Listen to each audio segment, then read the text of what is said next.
Well, joining us now to react is former adjunct general of the Arizona National Guard and Senate candidate in Arizona, Major General Michael McGuire. Thank you very much for joining us.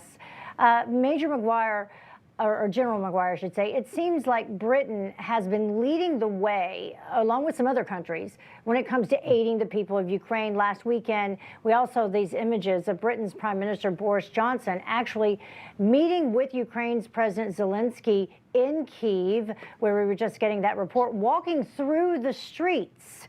Now, do you think that this is something that we should have seen from President Biden?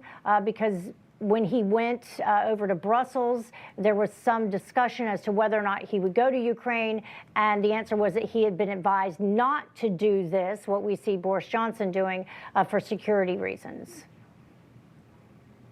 Yeah, Heather, I think it's a bold move by Boris Johnson. Certainly boosts the morale of the Ukrainian people and shows a positive image of them being able to prevail and repel the invasion by the Russian forces. As to whether or not Biden should have attended there or visited, I do believe he does need to show strength. I do believe that only strength is going to de-escalate this situation. You just heard Jim Lechner talking about the reconstitution and movement of forces through Russia to bolster the east and southern fronts, as they seem to have abandoned that northern front around Kyiv. That's very good news for the Ukrainians. On one hand, that they've protected their capital. Bad news in that an area where they have a stronger foothold is going to continue to see extreme fighting.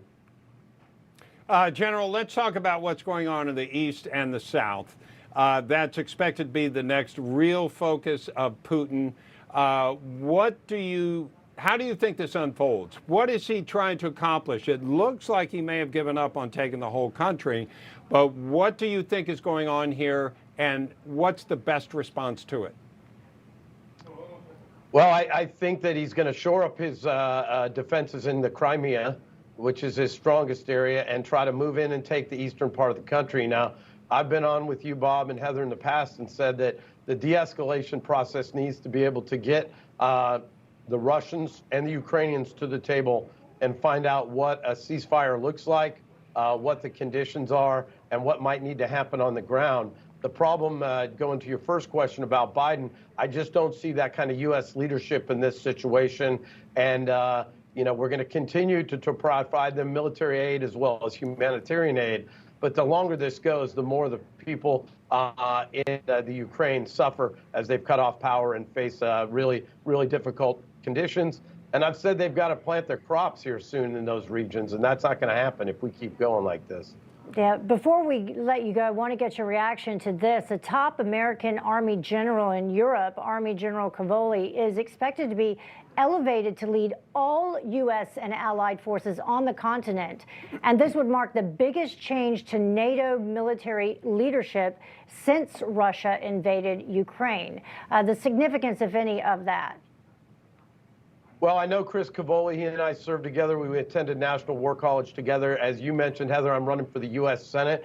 I won't be there to be part of that confirmation hearing, but I will say that being the Supreme Allied Commander in Europe, moving Todd Walters, an Air Force officer like myself, out of that position and an Army officer in is a strong move. But I do expect General Cavoli's confirmation hearing to be a bit different because of what's going on in Ukraine, and having an infantry officer from Afghanistan in that position is unique. We need people on the other side of the dais like myself to ask the right questions. That's why all the citizens out there need to go to electmec.com and help us out, win back control of the Senate. Remind people where you are and what the dynamics are in your race, if you'd like to address that, since you are running for Senate. You bet. I'm running against Mark Kelly. Obviously, he's voted with Chuck Schumer 98% of the time, even though he promised to be an Arizona independent. He inherited 2 years of a term. He's up in 2022. He's the most vulnerable Democrat, and I'm the chosen choice here, General Mick McGuire, to take him out. And I'm looking for all the citizens in this great nation to help us win back control of the Senate from the radical left. You just saw the piece about people putting stones in people's tires and the rest. This is not following the rule of law, and we can't have that happen, Bob. Yeah. I'm talking about national security. The border is national security as well. Oh, yeah. A big issue there in Arizona. Ground zero. Major General McGuire, thank you very much for joining us. Thank you very much. Have a great day. Thanks, You Heather. too.